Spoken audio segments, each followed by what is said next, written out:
Monday, December Sorry. 9th, You're good. 2019, 5:22 p.m. Monday, it's City Hall Council Chambers 1.0 roll call. Crum, Here. K-Smith, Here. Lockhart, Broadsmith, Here. Schaefer, Here. Weimer. Here. 2.0, motion to enter into exempt session for Iowa State Code Section 2017 to discuss strategy in relation to collective bargaining. So moved. Second. First by Rich, second by Betty. K-Smith, Yes. Broadsmith, Yes. Schaefer, Yes. Weimer, Yes. Crum. Yes. How everybody 3.0 Pledge of Allegiance. I pledge allegiance to the flag of the United States of America and to the republic for which it stands, one nation, under God, indivisible, with liberty and justice for all.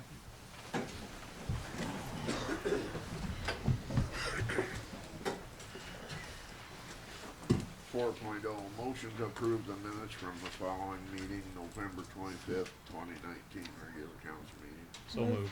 Second. First by Rich, second by Betty. All those in favor signify by saying aye. Aye. Opposed? Carried.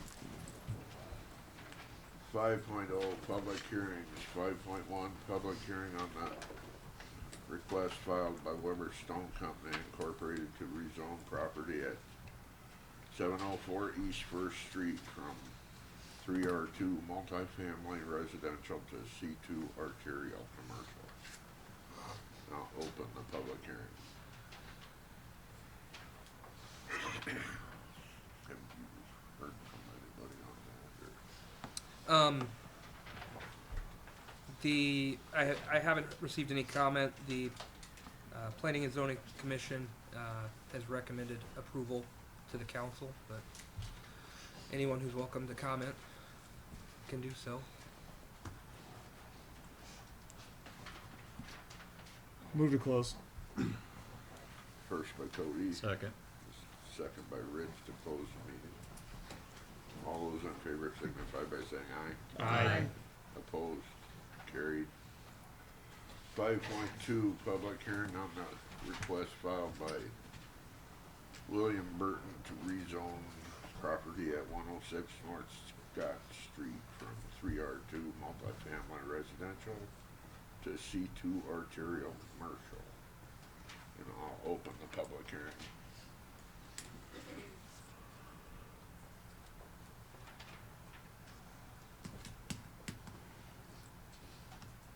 Make a motion to close. First by Betty to close, Second. second by Kay. All those in favor signify by saying aye. Aye. Opposed? Carried.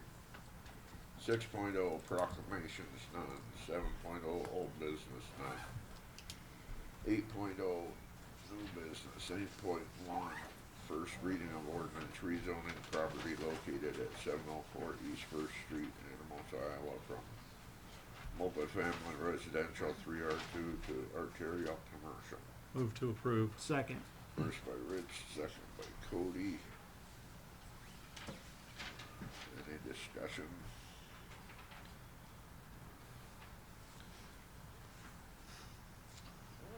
And it's a roll vote. Weimer, Yes. Schaefer, Yes. Broadsmith, Yes. K-Smith, Yes. Crum. Yes. Possible waiver of second and third reading.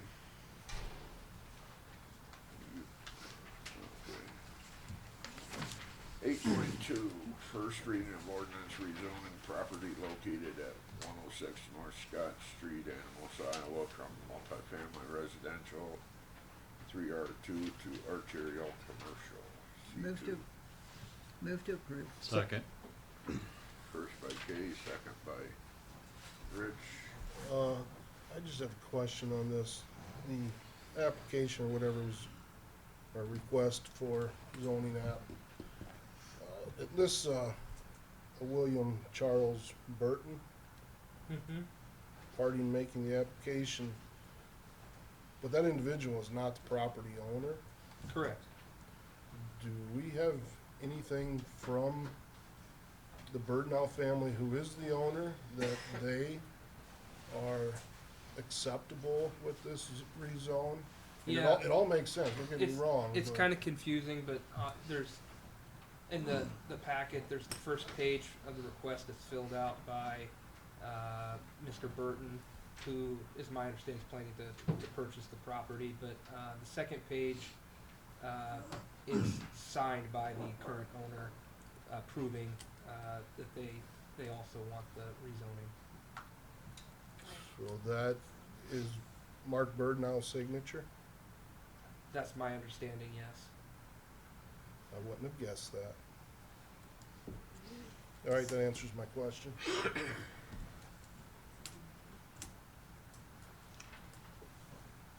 Any further questions?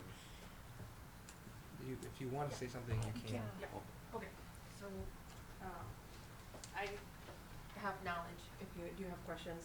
You Um, have to Just say state your your name. name. Nope, Heather Warren, local real estate agent, first rodeo. So, Mr. Burton does have an accepted purchase contract, with Bird subject to being able to rezone that property. Bird initiated the process, and then, actually, Mr. Burton is here if you have questions for him. But yes, he does intend to purchase the property. Thank you. Thank you.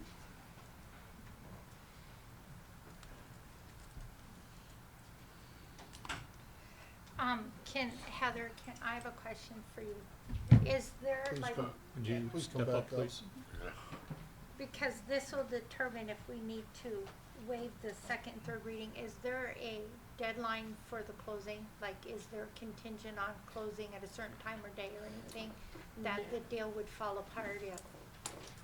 No, working on financing, but needed to know that the rezoning was gonna happen before he really got deep into obtaining financing, if that makes sense. Okay, it did. I didn't know because sometimes, you know how real estate deals are, especially commercial deals, that the contingencies are there and yeah, got it. Thanks.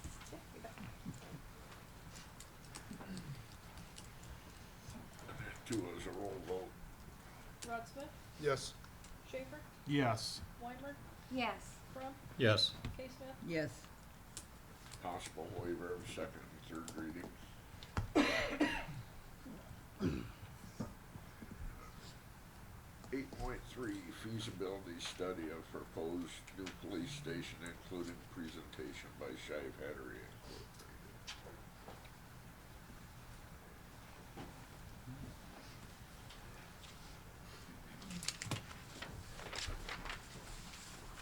Good evening. It's just a minute to get the computer set up. There's a remote there that'll turn on the TV. Let's hand these out. Thank you. Welcome. There's two handouts in the middle.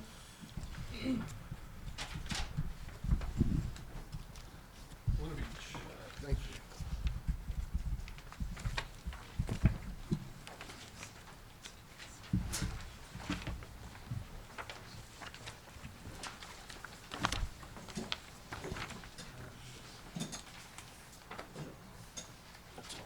Do you have another one of these, Chris? I've got, There's some coming Extras. around. I brought 9 copies, so. what are you be missing, enough Rod? for everyone. Betty's missing this one. Here you go. I'm Chris Nelson with Shive Hattery. This is Mike Lewis. We were hired to do a feasibility study regarding the Daly Creek Winery for the city of Anamosa for a possible police station. So I'll go ahead and let Mike, I guess, roll with this. You're the resident architect on this. So. Thank you, Chris. Yep. Thank you. Again, Michael Lewis, glad to be here this evening in front of everyone. The Daly Creek Briny study, as you know, about a month and a half ago, was it, Chris? Yep. You asked us to do an evaluation of that specific piece of property. Shive Hattery Services began with doing a three-dimensional scan of the property to help us do a conditions assessment of the existing building. And so we have some image material in the PowerPoint tonight on that, but it really was involved in looking at all the elements of the building, mechanical, electrical, structural, the physical condition of the building. In addition to the architectural review that I did, we had one of our structural engineers and electrical engineers come over and do an assessment after our initial evaluation. A little bit about me personally. I've been a justice architect doing law enforcement facility design in the state of Iowa since 1996. In Iowa and around the country, have done about 65 different facilities. And so I don't know if you've been given my background previously, but just wanted to briefly mention a little of my experience. In the PowerPoint presentation that we have, Jacob was kind enough to share with us his previous information. I won't go into it in great detail, but I thought it would be at least relevant to show a couple of the sides from a previous presentation that had come before the city. Why are we here? In addition to evaluating the existing building, we did a conditions assessment study to evaluate what we see are space needs going forward for the law enforcement needs of Anamosa. Your current facility at 1,400 square feet of space, and some of the other concerns associated with that, as the chief has discussed with us, was really intended to be a temporary facility in the initial period. But as I think you know, you've been in that facility for quite some time. There's some images of the existing facility for the public who hasn't seen it or been in it. And particularly with regard to some moisture penetration issues in the facility. In the existing facility, some conditions associated with the mechanical, electrical conditions of the facility that are quite aged and having some difficulty. Going on to some other law enforcement needs, there's some parking concerns with the facility, evidentiary processing issues that are in play. So I just wanted to quickly hit on that. It really wasn't the focus of our study to look at the existing building, but I thought it was relevant to at least include. Starting with some of our study, we looked at demographics and comparisons. These are some facilities and places that Shive Hattery has done business, in addition to some others that we've gathered around the state in comparison. The purpose of this is to look at the populations of the various communities and the comparables and try to arrive at what we think is an appropriate size for the evaluation for your facility. Highlighted in orange, yellow down there at the bottom, the population of 5,469 includes the prison. So obviously that's a little bit off in terms of what exactly is here in Anamosa. We recognize that in our study. So we're not really counting the prison population, although it shows up here based on the information we received from census data. We did include a small factor of growth in our calculation. Certainly Anamosa has declined in its average population size, but just for a slight measure of understanding what it meant for growth, we had a 0.2%, 0.002 factor of growth in there. So our calculations were based on 5,800 less the population of the prison. That puts us at somewhere around a total need of sworn and civilian personnel of 12. Currently you have 9. And the amount of space that's factored in for a couple of additional positions is not that significant. At least it gives you the ability to know that the size of the facility going forward would be adequate in size. So that's going to put you, compared to the comparisons, somewhere around 550 square feet per person working in the facility, That's not their individual space, that's the space of all the evidentiary storage, the garage space. When all those things are factored in, 550 square feet per person, somewhere between 5,500, 6,000 square feet of space in that neighborhood. Any questions on that before I move on? We then met with the chief and Jacob and had some discussions around the individual space needs. We were given a floor plan sketch based on some initial ideas. That was very helpful. I did a room-by-room program in comparison to other facilities we worked in, other examples, and based on the room-by-room comparison, we ended up coming up with, again, right around that 6,000, 6,500 square foot need. It just so happens that the building we're evaluating in the Daly Creek Winery building has 8,362 square feet. So it is a little bit larger than the actual need. So the square footages that are reflected up here are reflective of the actual condition in the building, not basically the need of what your needs are. Your needs, again, would be a little bit less than that, around 6. But then again, this is actual. So in the patrol division area, which would be patrol work, roll call, some staff support space, there's 920 square feet. In the public reception, community meeting rooms that have identified, and we're gonna show a plan here coming up in a minute of how this works out, 1,665. We've identified some training and fitness areas in there, just some space for locker rooms of 830. Property and evidence comprises of a good portion of the building and some interview and fingerprint rooms of 1,360.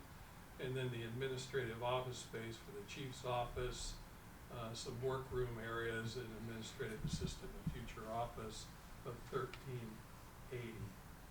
There's an existing garage in the space that we've identified, and so the total of all that comes out to be the 8,362. Including the basement. The basement is not in that calculation. The basement's another 2,000 square feet of space underneath that. Yep. But the basement's only used for mechanical, electrical space. In the plan going forward, you would have some future storage there if you wanted. We don't have an identified use for law enforcement needs. So we're looking at the main floor. The existing floor plans are coming off of the scan data, and so we took the 3-dimensional scan and then turned it into a floor plan. And so instead of some of the hand sketches that we previously had, you now have an actual layout of the space and all the locations of the various elements. We then went in and did a takeoff on the square footage based on the actual data there, both area and dimensional, in addition to the conditions. So then here's the floor plan layout, and this is just I'm gonna blow it up here in a second. Sorry. The actual floor plan itself, I'm gonna come around here and point to the screen. So we have coming in the front door of the facility, the existing front door. We've identified a lobby space, and to the left, the community and training room, which is very similar to the existing space. We have some counter space in there that would work off of that. This would be a newly constructed wall. Coming off the lobby, we would need to have a public toilet that serves the public community space when that's being used in off hours, which would be available to you. So there would be a toilet that serves the public functions. Coming through a secure door, you have off of that secure door the ability to public to come back and have somebody from the staff come up and do fingerprinting in this secure area off the lobby. 2 interview rooms with a viewing room in between. And so you would have the ability to have 2 people in an interview process, again, 1 viewing. This is a secure hallway back to the staff area, and so the staff would come up and conduct the interview and go back into the staff work area. Also, if the public needs to come and see the chief for a meeting or a reason to see them, instead of going back into the staff support work area, they could come back in here. go through this door into the chief's office, have their conference with the chief, and then leave. Chief has access back into the staff work area. The reception area off of that lobby would be elevated slightly, so the person at the reception desk with a view window would look down into the lobby, and have the interactions with public. There is a stair that would go up. There's a change in elevation between this main middle area of the building and this lower front area. If anybody's been in the old winery, you would know that. So we're just kind of dealing with that existing condition and the floor change. So that this main lobby is handicap accessible. The back area is accessible. They come from two different directions. In the support work area with the chief, actually I'm going to jump up. A vehicle would come into the vehicular garage. You would bring an arrestee in for the interview process, or once that interview process was done, you could take them to the county for their discharge.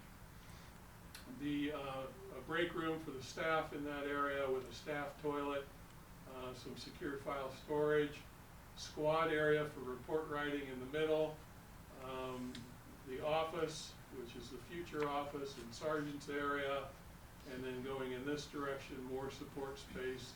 The evidence room would come off the existing loading dock. There is a shaft in the building that could be used for a lift to go down into the lower area if you wanted to store something down there. So we're just incorporating that shaft into the evidentiary exchange process. And then back in this area, you have the training and locker and staff support area, some lockers, one locker for each staff person, staff toilet and shower back there, and then the training area would be either a fitness area or the ability to have maybe mats laid out there for tactical training. So it's just kind of a multi-purpose space up in that corner. So that's the layout that we worked out with the staff and the chief. On the outside of the building, coming off the scan data,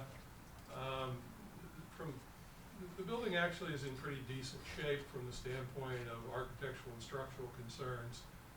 We would look at the building and do a window replacement on the facility, would be our recommendation based on the conditions of the windows. Otherwise, we would just do patching on the masonry and repainting of the masonry on the outside. I think the roof is new, if I recall correctly, in that respect, so very little work would need to be done to the roof.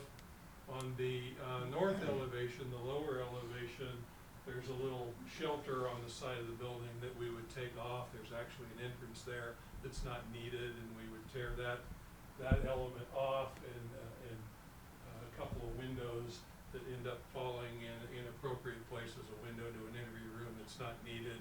A window, this other window back here would be a window to the staff toilet room that we would take out. So we just remove a couple of windows and do some remodel on that. In the garage area, there's actually no garage door there, but there's a lintel above that where it looked like it was blocked in at one time, and so we'd open that back up and put a garage door in going into the garage. So those are some of the architectural elements. Mechanical, electrical conditions of the space, what's there is a bit problematic mechanically and electrically for the future need. So one of the major cost elements that you'll see in the cost estimate here in a moment when we get to that is a full replacement mechanical electrical. So while we have a good structural condition, a good architectural condition, mechanical electrical has to be gotten replaced for that.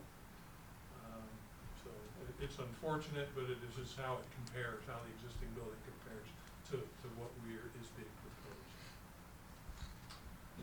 Here's a rendering of the building, which would show the new condition, just the adjustments to the windows, the garage, and just kind of wanted to present this a little bit differently than what it is, although it's minor modifications to the outside.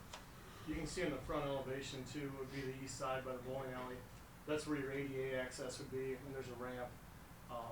So instead of having the accesses that were on the north side of the building where the interview rooms are, like you mentioned, that will be closed off too. So it would be fully accessible ADA to the public areas. So this document that you have in front of you, which has the full breakdown on it, we have in the PowerPoint here, I'm gonna get to it in a second. You gave us some comparables I think the city put together prior to us coming on board. I just made one kind of qualifier note off to the side here on that. Comparables, whether it was Mount Pleasant, Burlington, or Grinnell, had an average of $148 a square foot. Renovation is unique to every situation. It's hard to get a comparable, maybe they had to renovate to a higher degree or a lesser degree. But the note that I wanted to make here is 4% construction inflation is what we've been experiencing in Iowa per year. And so if you took the example I happened to single out was Burlington in 2018, what was reported as $226 a square foot. If you took and put the 4% inflation on that, you know what? I apologize for that. You add 8% to that number, and I think I was a little dyslexic on my number. It's probably 242 instead of 224. I think I just ended up typing it in a little backward. I'll get that fixed in the final. But to the renovation cost, specifically to what we were asked to do in your handout, which is page 1 and 2 of the document, we have from our historic data what the cost of new is based on our evaluation of looking at the model and the scans. We're looking at a 25% cost. So if new cost was this much, we're going into that building and doing 25% of the cost of new to remodel that space in terms of the architectural and structural components. Most of the walls in there are bearing walls. We're going to leave them. So I'm going to jump back to the floor plan for a second. This wall is a bearing wall. This one across the front is an example. We're not taking those walls out. We're going to leave them in place and put door openings in them and make the adjustments that they need, but the predominance of that wall remains as it is. Floor finishes, in terms of the tile work in there, we'd strip that existing floor finish off the structure and then come back in and put a half-inch leveling slab in there and put the new floor finishes in. So it's not super complicated from a material finishing standpoint. Again, the issue in what you'll see in the estimate, if you jump down to the bottom of page 1, it says building infrastructure, mechanical, electrical. There's $543,530 of mechanical, electrical in this total estimate. That's one of the major line items here, since that's a full replacement. For the public and the screen that everybody has in front of you, what's behind me, that's your page 2. On page 2, the total cost of the building retrofit cost just for the building itself is $1,225,000. Then there's some site work costs in there, things like the ramp that we're doing and some patching of the pavement. That's $105,000. Because we're so early in the process, we typically put a contingency on these numbers because we're gonna, if we do proceed, we're gonna learn more about the project as we go. And that design and estimating contingency that's on the screen, the $200,000 is that cushion for as we learn more, we work against that. If we don't spend it all, that's entirely possible, but it's there to protect the number that we're giving you today with where it may end up in the end. Furnitures, fixtures, and equipment is to equip the building with the loose furnitures in the building. I put in the historic average that we're accustomed to seeing at $95,000. That's assuming you're not bringing over any furnishings from your existing facility. Again, some of these things are conversations that we need to have if you go forward. This is intended to be a total budget. So the ultimate cost of the building itself, building and site, is $1,625,000. That works out to be $183, $182.97 a square foot for renovation. There is a cost to acquire the building, so Jacob gave that number to me. I plugged that in. That's line item D. The professional services that to have us continue on if you so desire, which is the mechanical, the architectural engineering and civil engineering fees. That's all engineering, structural, mechanical, electrical, architectural. Construction contingency or changes during construction. If we open up that building, although we know a lot about it today, and find an unforeseen condition or a potential change that occurs during construction, that's what that other $80,000 is for. And then the other administrative cost is just simply things like printing of the bid documents to go out to bid. That way that's covered. If we ended up doing any more detailed surveying or permit fees that need to be charged, there's just some miscellaneous cost. So the total building acquisition total is $2,125,000. We put a high and low range on that, just a variable in there, but our anticipated cost is the $2,125,000. Going forward, there's been some conversations, well, what does this mean? Just so you have a benchmark against new.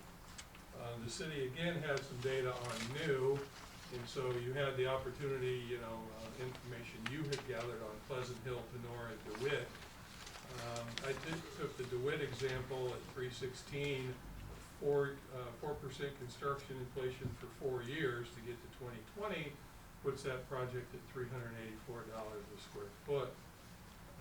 For us, in our modeling, taking the same 8,362 square foot building, that would put it around $3,925,000 new. We're modeling it at 369, not 384. Now, if you go back to the early part of the presentation, hopefully you're with me on that. I said you really don't need 8,362 square feet. Your need is more around 5,500, 6,000. And so for comparison purposes, I backed the new down to 64, 65 in this example, just so you can see what that looks like.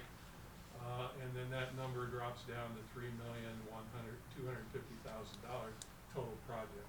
A difference of $1.1 million compared to the renovation. So all I'm trying to do there, we haven't really talked about what's new, where would new be.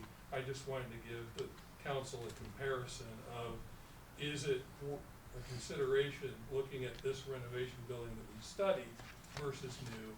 Wanted to give you a comparison so you could be thinking about what's $1.1 million if you were doing new compared to this solution, this possibility.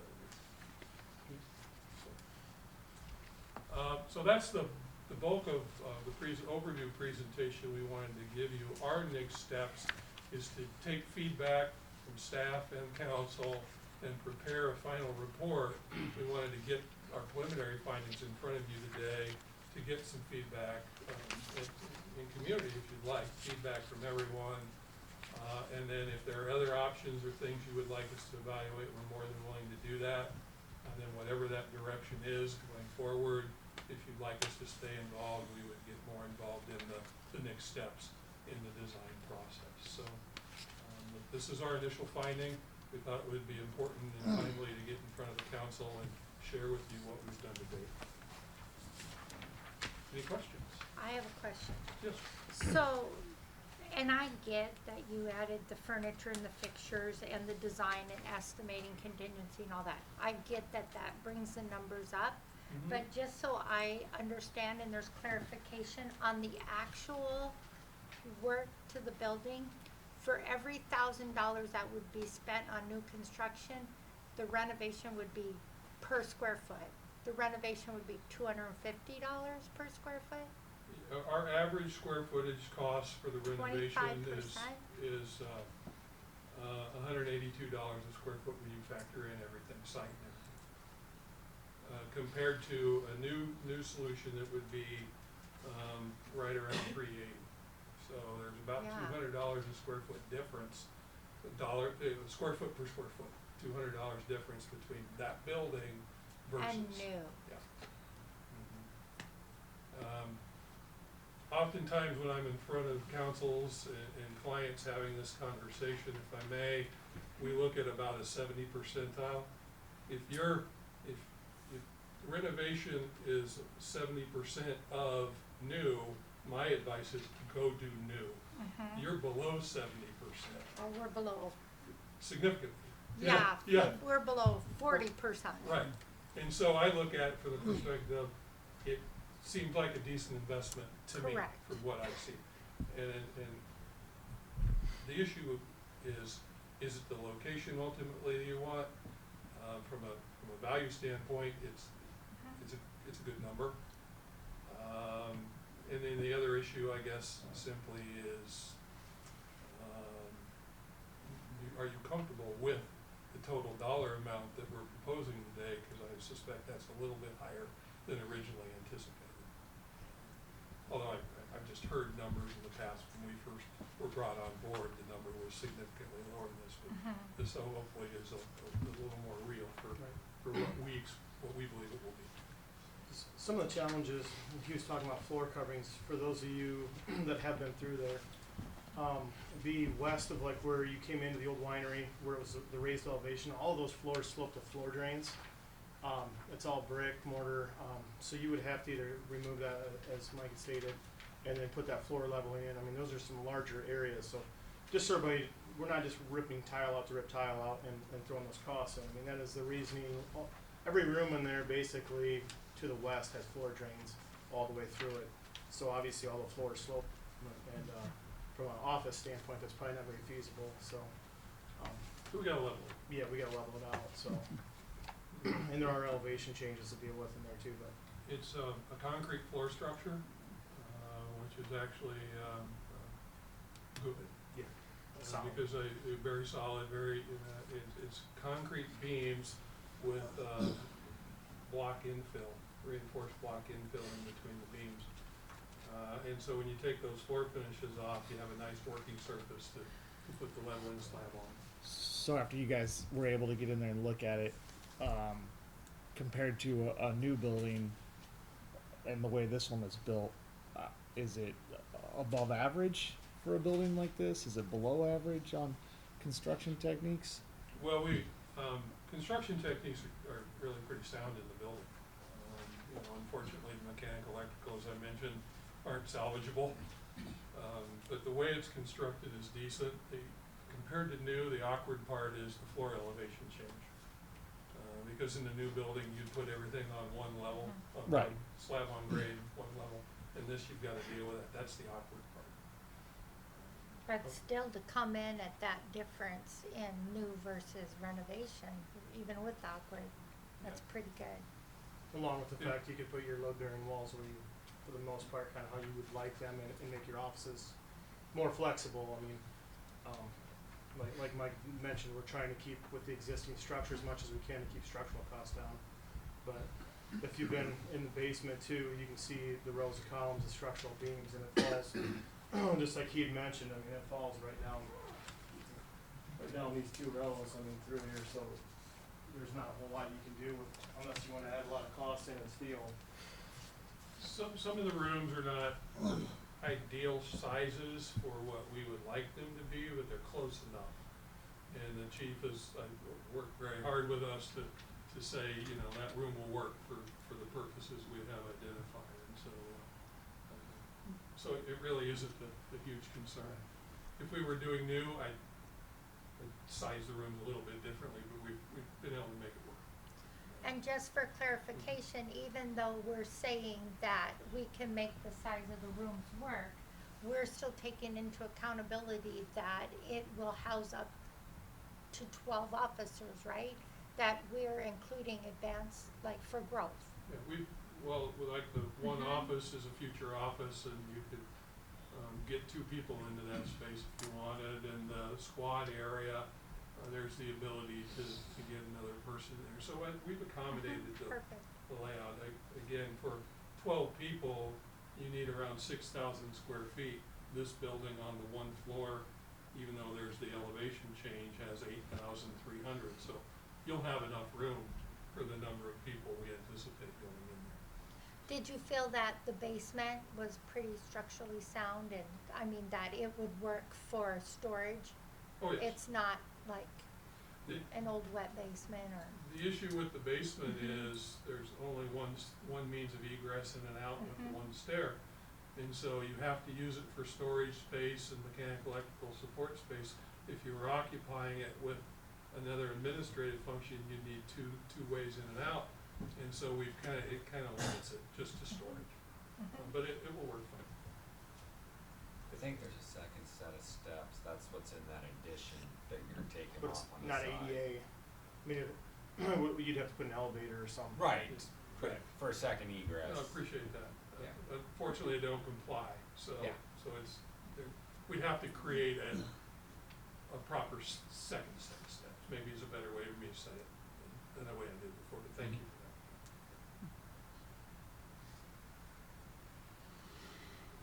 We are not including in these costs, just for point of clarification, any kind of a lift in these costs. These don't include that, but you would have the ability to put that in at a later time if you wish. We would accommodate it. Other questions?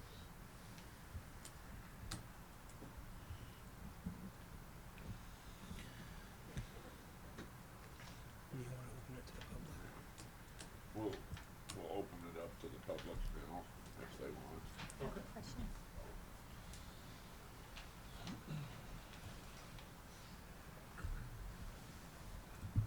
Steps rising up to the, Up, kind of a front. gotta go up front. Okay. So comfortable. I'm Alan Zumba. The steps going up to the chief's, is it possible rather than to have steps to make that a graded ramp so it's accessible to wheelchairs and things like that? Not from a ramp perspective. You could put a stair lift on it. But there's enough elevation change to put a ramp in there, Alan, it would, there just isn't enough physical distance. What is the elevation? About 3 feet. 3 feet, so it'd need to be 36 feet long. Yeah, okay, right. But when we discussed that, the chief could come out down the stairs and they could use one of the interview room. We discussed for a private area for that standpoint. You could use one of the interview rooms or the community training room if nobody was in it, for that accessibility issue. Yeah, no, so the chief would come down for that discussion as opposed to the person going up, yeah. A compromise. Good question. Heather Warren. I have done just a little bit of, kind of investigating on a couple other communities. One in particular that I felt was worth bringing up tonight is North Liberty is in the process of, building a new facility for their police, and it's to be 10,000 square feet and to the tune of $21 million. And I mean, we are definitely not the size of North Liberty by any means, but our building would be comparable, allow for growth and expansion at a fraction of the cost. Also, when you're looking at, and I guess, correct me if I'm speaking out of place here, but the taxes, when you're talking refurbishment versus new construction, potentially a lot less, so hopefully a lot less. But, yeah, that's just kind of my 2 cents. Thanks, Ed. I'm a little bit familiar with the North Are Liberty you? example, a little. Shive Hattery provides city engineering services to North Liberty. And so one of our engineers out of our Iowa City office was sharing that story. We didn't do the work. But the cost of that project is quite high compared to what we are experiencing. So, good, bad, right, wrong, is what it is. Well, and will it affect insurance, like what it would cost us to insure a $4 to $6 million building versus a 2? I mean, I would think it would keep our insurance for the city down also. Yeah, I mean, typically your insurance is based off the value. I mean, most of our structures have replacement value, so that directly affects the insurance cost. Dick Dearborn, 600 North Williams. Just a couple quick questions, just on the feasibility or the function more than anything is, did you figure in like a generator, standby generator? Where I'm going with this is, could you utilize, Could you speak up a little, please? I'm asking if they could use, if we're including a generator, standby generator in this, so that if we need to use it as a shelter area, because it is such a sound building, especially the basement has such extra space, could that be used, and has that been thought of? In the 2012 code, shelters are not required.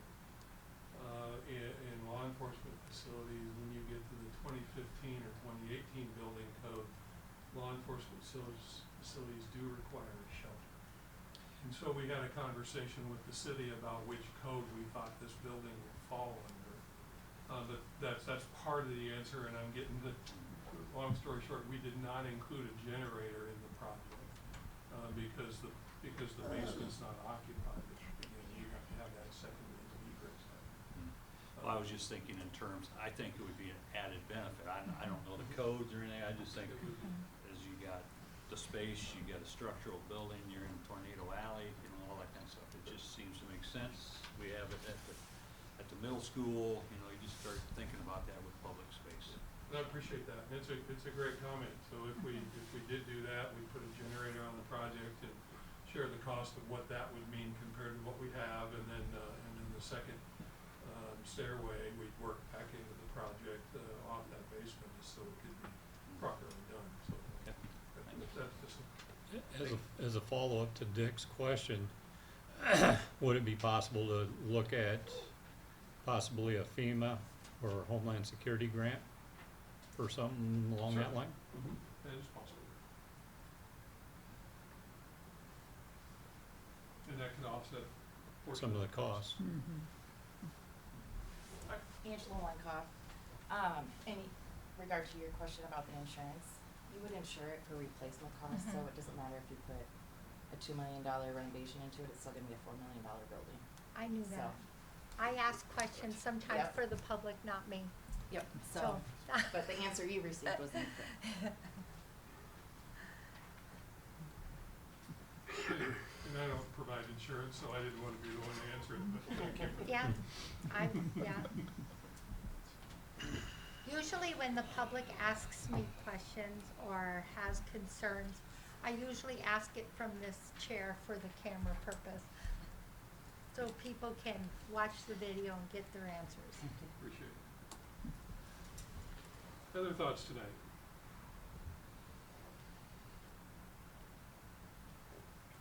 Well, thank you. I don't see anybody jumping up, so thank you for your presentation. Thank you. We'll look forward to learning more about how we wrap up this portion of this study. We're open to additional comments, and we'll work on our reporting. So, have a good evening. Thank you. Thanks, guys. Thanks.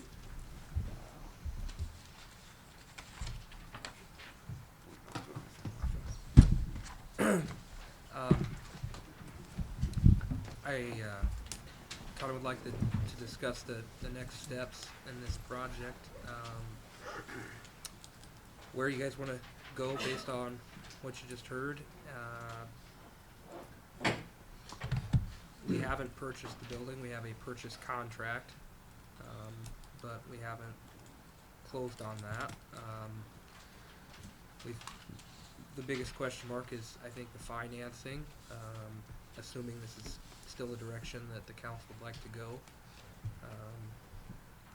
We don't have anything prepared to, in terms of setting a special election for that tonight, but if that was the direction you still wanted to head, we could either have that prepared for a future meeting this year or a future meeting in the next year. But The tough thing is postponing it doesn't make it cost any less. If anything, it costs more. It's too bad more of the public couldn't be here to see the difference between new versus this.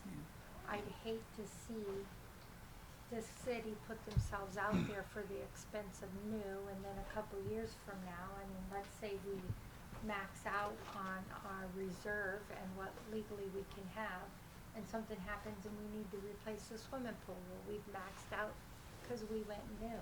I mean, we have to really, I don't know. It doesn't even make sense It to doesn't. build a new one at this No. point. It doesn't. I would say that this would be the way to go. You've got a solid building that you can use. And it always Make costs use more of. than anybody wants to spend. Mhm. And, Oh. and that's for my own personal finances and everybody else in the cities. Mm-hmm. We always I've yet to we always renovate want to something get and things stay in cheaper budget. than what we can get them for. Because But even if you remodel, there's always a hidden cost and stuff That's you right. gotta replace. but we're a long ways from the cost of new. Mhm. Yeah. I would say go ahead with. Of course, you'll have to do it next year. So if we were to pursue a special election to have a bond referendum, that would, the next time we could do that is March 3rd. And we could make notice of that special election either at our second December meeting, and that kinda gets into another agenda item, but we can either have that ready for this next meeting in December or for the first meeting in January. Let's try to put it together for the second meeting in December And the second one. Yeah. Yeah. and keep things moving forward. Mike, Chris, can I bring you back up for a question? So, as you can see, we're now at that possible crossroad. You guys have been involved with, construction, whether it be refabbing or new on police, stations in other communities. From your expert position, what is really some of the next steps we could take? 'Cause at the end of the day, it's gonna be the public's decision. I mean, the five of us sitting here today can say this is what we wanna do. We feel this is in the city's best interest, but it's theirs, their decision to make. Can you maybe, not guide us, but paint us a picture of what maybe would be our possible next steps? Well, a process would be, public information meetings. I think there was a comment here tonight, wish there may be some more public here. And so, I guess I would suggest having a couple organized meetings and presentations for the public to solicit more understanding, right? Where is the public at on this? How do they feel about it? In a couple of meetings, I think the organized meetings would be able to flush that out a little bit. Is that something yet that us as two different entities or two groups could partner for that presentation? Or would it be solely on the city now to? We'd be happy to support you in coming over and discussing that in greater detail. That'd be fine. From a design perspective, there's always that line of how far do you go in the design process. The farther you go in the design process, the more you know. We feel really confident in what we've done for you to this point. Typically, about another 10% of the services that we offer. You could push that point, but we wouldn't recommend going any further. So we could stop here, do a couple of public presentations based on where we're at. We could go maybe another 10% of the total design effort. Well, So I put my notes away, but if I could just grab that cost sheet from you. could you put together a PowerPoint that we could put up on the website We can. with a lot of your information and And I can show, like you had mentioned the 3D scans, I can just take a couple snapshots out of those just to help people understand, I think, some of the structural, Thank you. I don't wanna say issues, but limitations with some of the common walls in there, that sort of thing. That's something that could be shown at the public meetings as well. Some of the floor limitations, and just so the public understands where some of the costs come in, along with, you're still seeing the large cost savings from new, so. I think the best use of your dollars is for us to put that presentation material together and come and participate in a couple of those meetings on your behalf and sharing that information. The other 10%'s about another $14,000, and at this juncture, put your money into the public education campaign. See if the public is interested in it before you go and invest more time working on the design of that building.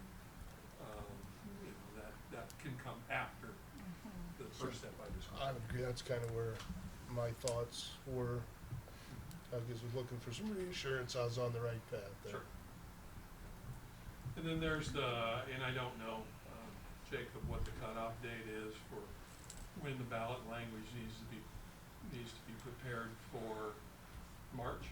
Yeah, We'd have to research that, or somebody would. it's mid-January. We could do it in our first meeting January, but couldn't do it any later than that. And then there's so if you push that, then the next opportunity, I think, to have a referendum in Iowa, I believe, is August, September. Yep. And so then it's just working through that process of the increased cost of the project, waiting till September, all of those things. So first step, public education. And I would suggest having it at the LCC or somewhere again.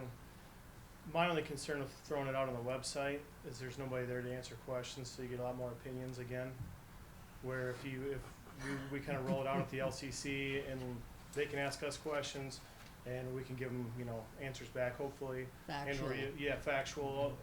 It might just help things along, and at the LCC or somewhere where you can present, so people have to turn around and everybody can see the material. And Well, and I would agree with that, but there's gonna be a certain number of people who can't make those meetings, and they're gonna wanna be able to jump online, take a look. And that's where maybe we record one of Yep. those meetings and I think that's play that back. I think that's the But- way to go, because then they're hearing the answers that were rebutted, And maybe that's the way to go, and have the PowerPoint available so they Mhm. can review that and watch the video. yeah. Certainly can do that. Because as we all know, otherwise a lot of assumptions get made. And That's on Facebook. They said. yeah, so. All right. All right. Okay, Thank thank you.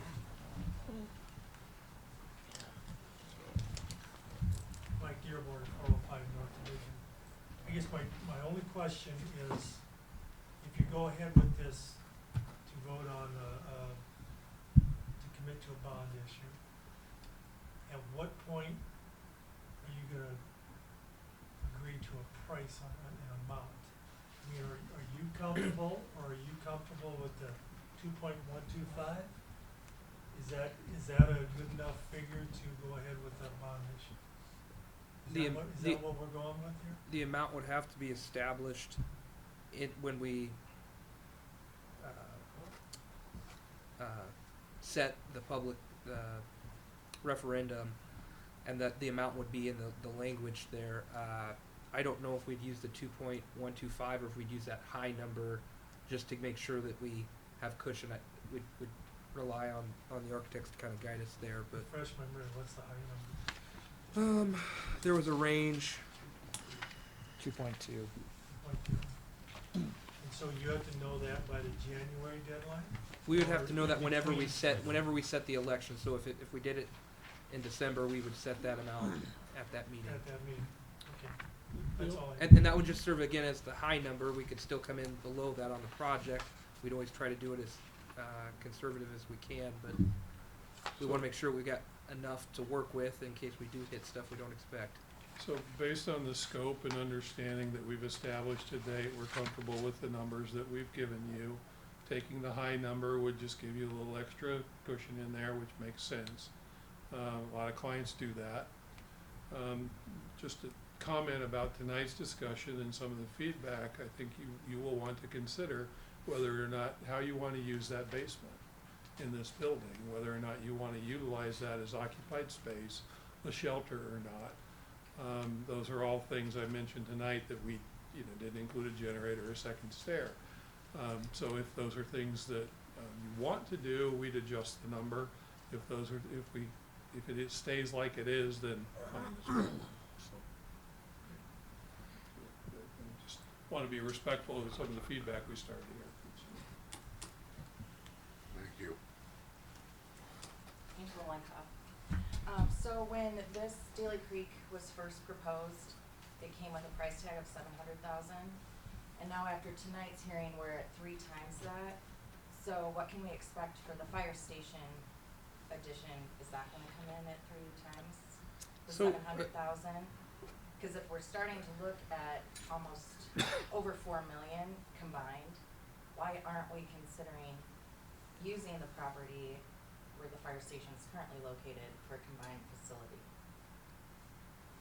We don't have the fire station on our agenda. I don't wanna get too far into it, but to answer your question, we don't have we haven't hired an architect on that. We don't have feasibility study, but we have done further research.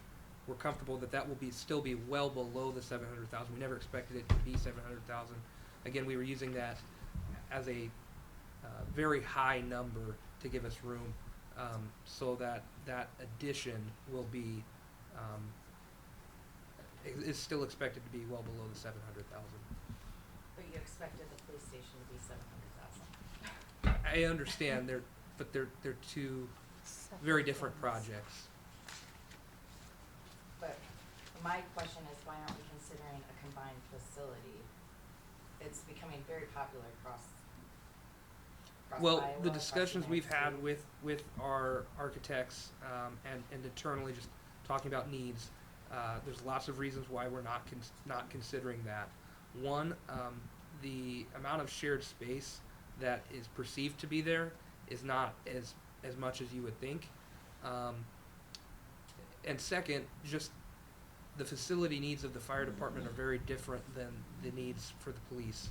And so to start from scratch with the fire, we're going to be seeing a lot higher cost that the city frankly can't afford to take on, whereas the addition meets the needs that they have. And was there a needs analysis done for the rural fire growth? I had asked this question several times and it still hasn't been answered. Did we hire a consultant to perform a needs assessment? No.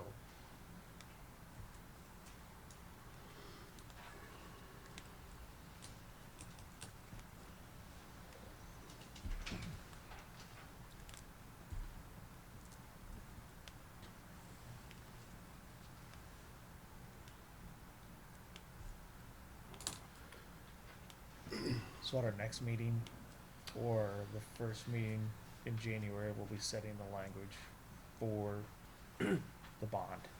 Yes, we can do that. Are you all comfortable with I mean, I guess we can use either number. I would tend to lean towards using the 2.2 number just to be extra cautious. Again, not to spend any more than we have to, but I don't know. That essentially we would just need to determine the amount that we're requesting to borrow, and I believe our bond counsel can draw up the resolution to set that special election. And then this is basically all under the assumption that that building will still be there once a bond passes. Yes. Again, Because we've paid no earnest money, we don't have a closing date. that could be something we try to negotiate, at least to maintain an option through that date. I'm just saying, but- I wouldn't wait on us if I had somebody to buy it. But And we're not gonna find anything better, cheaper, I don't see a more better option, so feasible, more, if there was a Just- way to have a little more commitment, since we agree that's kind of the direction we're gonna go, I would sure like to explore those are you options. I can try to thinking we bring- need a contingency, like this is where we're at contingent upon? I mean, cause you can't commit, you'd have to have, I can look into trying to shore up our option on the building. On one hand, you know, it'd be nice if we could just close on it, but I don't wanna end up with a property that if the bond failed, we can't take any action on, unfortunately. Well, I don't know, there's several things that we need to be considering before we put this ball into any further motion than it already is.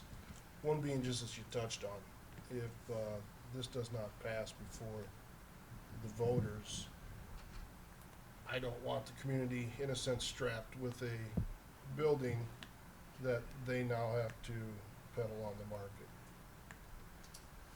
One other thing I really think needs to be taken into some consideration, whether it be tonight or at the next meeting, is what council is gonna be tasked with the final decision. Is it this sitting council or is it the next one? I think the next sitting council needs to be making those decisions.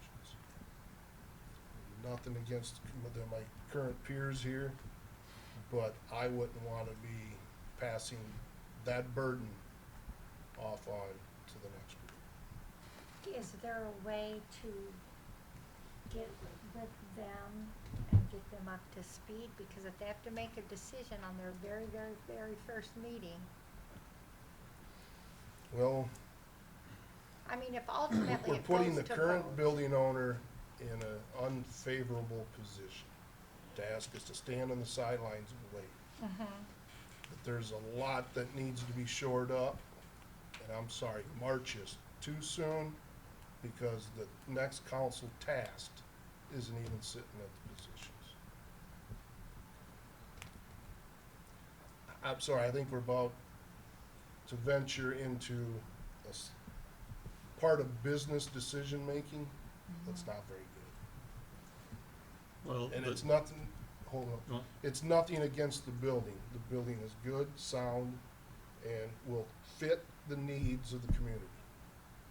I just think the people that need to make the decision is the next city council. Well, to that respect, Rod, the people that are really ultimately gonna make the decision are the citizens. Yes.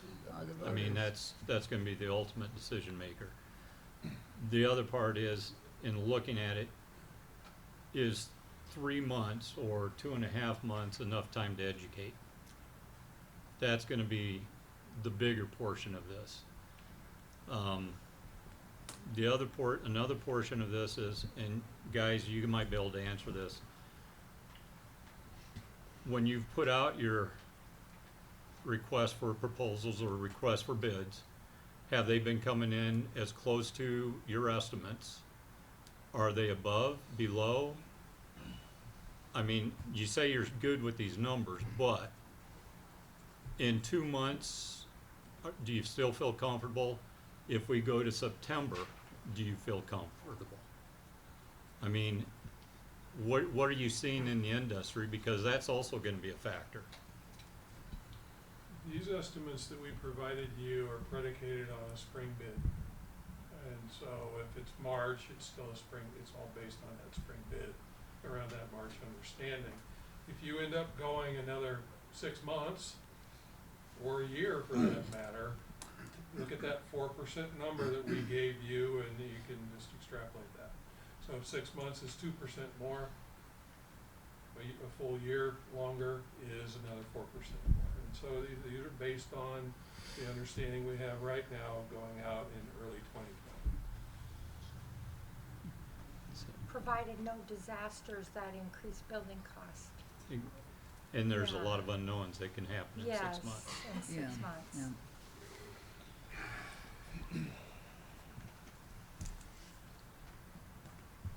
So we'll leave that for the next council. I mean, Well, I- we I'd like to think that even though I am not reelected, that I'm thinking past the end of my term and in the betterment of Anamosa. So even though I will not be here after the first of the year, I'm not gonna just pull up roots and leave Anamosa. I still have to deal with the decisions I made at this table tonight in 10 years from now. So, with that being said, I'm okay with the next meeting. We keep moving forward. Yeah. Would you guys like to vote on placing it on the agenda, or? Nancy Schaefer, 803 North Division Court. I just wondered, you talked about them getting up to speed.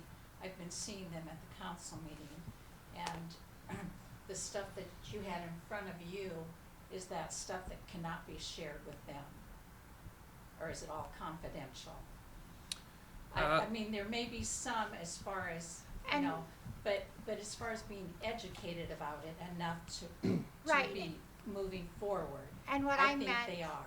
correct, and what I meant about getting up to speed was if, cause I know that in the process for all of us and all the properties we looked at and all the things, in the event that they wanted to sit and have a conversation and have questions that they need to be answered to make a decision, I think that's what I meant. Is there a time that Yeah, Jacob, when I said up to speed, Yeah. I didn't mean that they weren't smart enough to figure No, it no, out.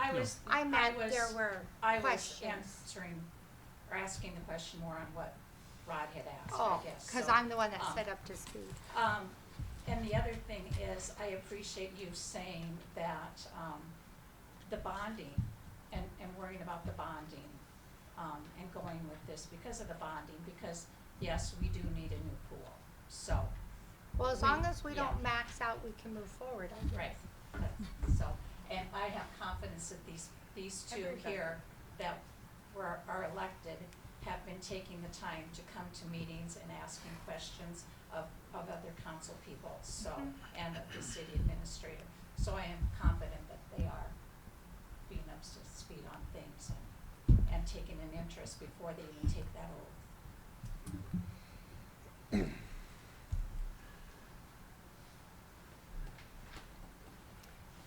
a motion to put this on the.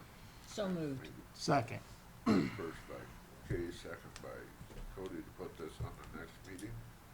So, putting it on the next meeting could possibly mean making a decision or further discussion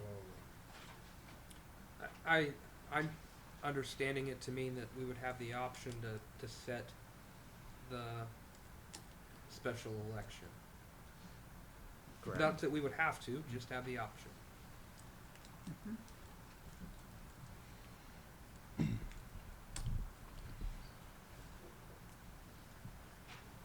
All those in favor signify by saying aye. Aye. Opposed, carried. 8.4, resolution setting the date for the public hearing on the vacation of a portion of Old Dubuque Road and 130th Street.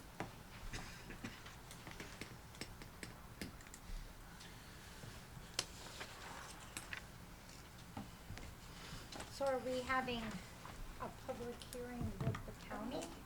It will be a joint public hearing to, as recommended, and that date is January 9th at 7 p.m. at the library. So I'm glad we have both of our newly elected members, because that'll technically be our first meeting. We won't have an actual regular meeting before that date,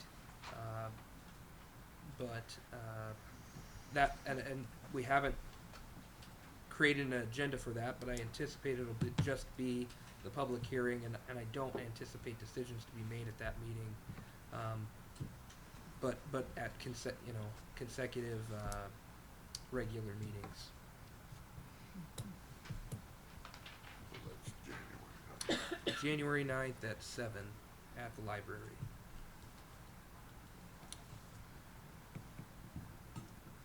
Assuming that we pass the resolution. I'll make the motion to, set the public hearing for, what'd you say, January 9th? At 7 PM at the library. Second it. First by Rich, second by Cody for the public hearing on January 9th at 7 p.m. And it's a roll vote. Schaefer, Yes. Rod Smith, Yes. K. Smith, Yes. Crump, Yes. Weimer. Yes. 8.5, pay request number 3 in the amount of $36,250 to FL Prepful for the wastewater treatment plant phosphorus removal project. So moved. Second. First by Cody, second by Rich. Any discussion? All those in favor signify by saying aye. Aye. Opposed? Carried. 8.6, approval of the proposed fiscal year 2021 fire department budget. So moved. First by Betty, Second. second by Kay.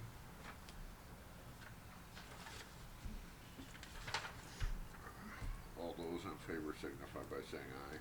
Aye. Aye. Opposed? Carried. 8.7, rescheduling or possible cancellation of the December 23rd city council meeting.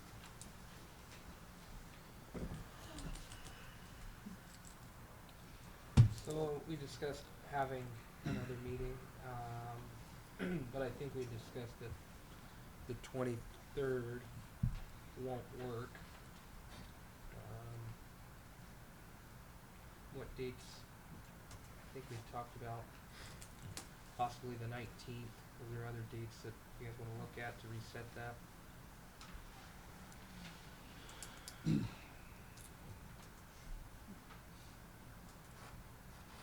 Why didn't the 23rd work? I thought we had 2 members that couldn't attend. And again, that would still give us a quorum, but we'd like to have as many as possible. Well, I think the 19th we were possibly could be down too Yeah. also. No, my dates were off, Rich. 19th I am available. 19th, I think we're down 1. As far as I understand, I don't know. Okay, Let's do the 19th, December. that's fine. Make a motion. Second. First by Cody, second by Betty, to have the December meeting, the 19th of December. Anything further? All those in favor signify by saying aye. Aye. Opposed? Carried. 8.8, review and approval of current bills.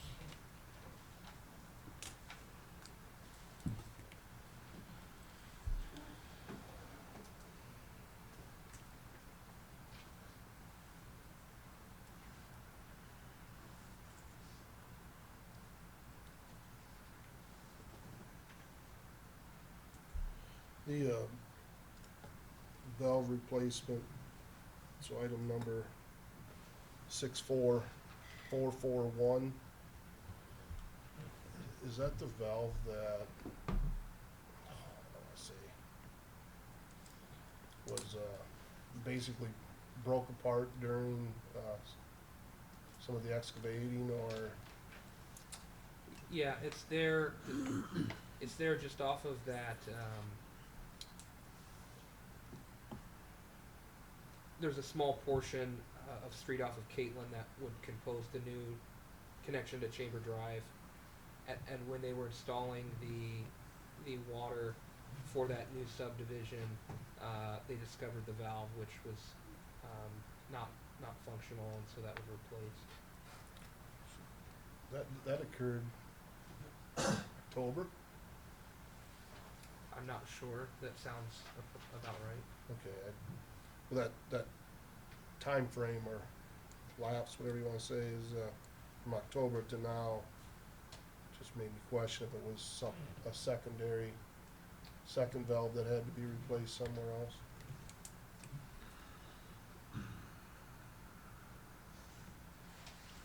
I have a question on 64448 Clifton Larson for the audit. Is that their final bill? Do they have another one coming? I don't believe that's their final. But, I could be wrong. and they failed to provide you with your public report, so I just want to make sure that they do not bill us for that service. Right. And if they're not going to perform the duties all the way across, they don't deserve to be paid. That could be their final bill, you know, ever. I'm thinking that. Yeah, I Yeah. agree.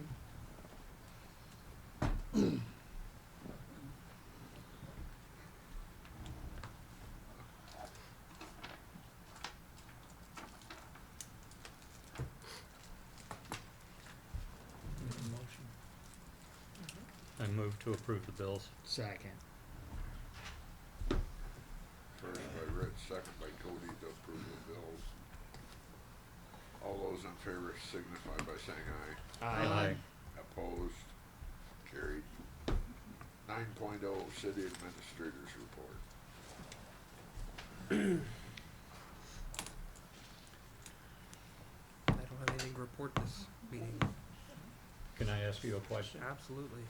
And I'm sorry for not doing this earlier, but I understand we had a insurance claim put in maybe 4 months ago, 3 months ago, on a ATV, a tree branch falling on it.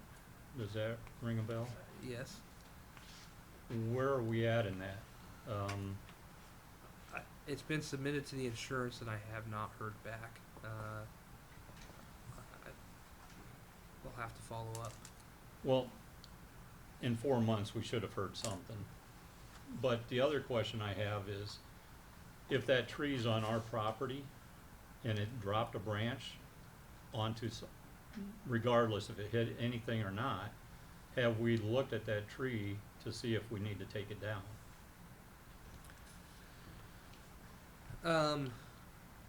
That was something that I shared with the insurance. I didn't,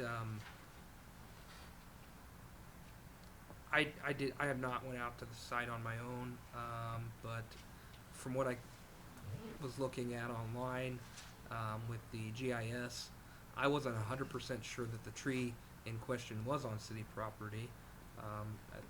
I assume, the insurance will want to determine that before they pay out. Well, and I agree with that, but someplace along the line, we need to get it resolved. Absolutely. And we need to get it resolved if the tree is on our property. Is it safe or do we need to take it down? And if it's on somebody else's, that's fine, but we need to get it resolved. Agreed.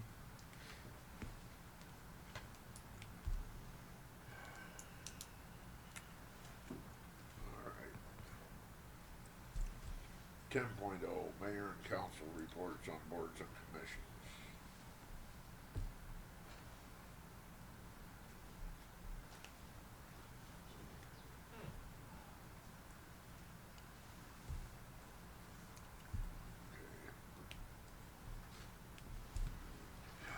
Okay. 11.0 Public with business with the council on items not on the agenda. Mike Dearborn, I still live at 405 North Division. Real quick question, I haven't been in the loop for a while, so maybe this has been answered, but do you have a plan in place to fill the vacancy for the council seat created by Rod first of the year going to mayor? We did discuss this at the last meeting, or at least I spoke on it towards the end, but the vacancy doesn't occur till January 1, so this council can't take any action on it. It's something that the new council will have to take action on. The Iowa Code provides two options. They can either appoint or they can put it to a special election. The way, however, if there's already a special election set, which may occur, then that position automatically has to be placed on the ballot. So if a special election does get set, it would end up on that ballot. For whatever it's worth, it'd be my suggestion, you just go right down the line in the election we just had and award the next guy in line, to be honest with you. That person put their name out out there on the ballot was brave enough to do it. I think that person, I don't even know who it is, should be entitled to that next position. Something to consider. Thank you. A lot of the public feels the same way. And I understand that that's just not how the Iowa code reads. Yeah. But the council can make that their choice, in an appointment, I should say.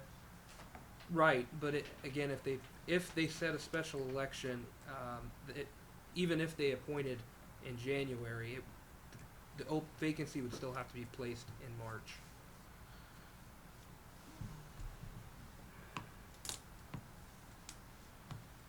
Codes changed in the last few years, right? Is that how it's been in the I past? don't know how. I'm not sure. Okay. Alright, if nobody else, we'll go 12.0 closed session. Move to go into closed session. Second. Moved by Cody, seconded by Rich, go into